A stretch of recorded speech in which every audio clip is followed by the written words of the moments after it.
तुम्हें लेकर जाऊंगी किसी दिन। वाकई? हाँ, लेकर जाऊंगी।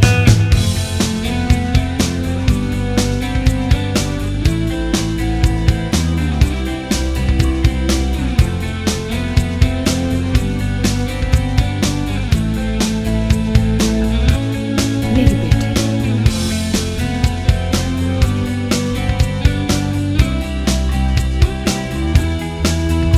अच्छा बस।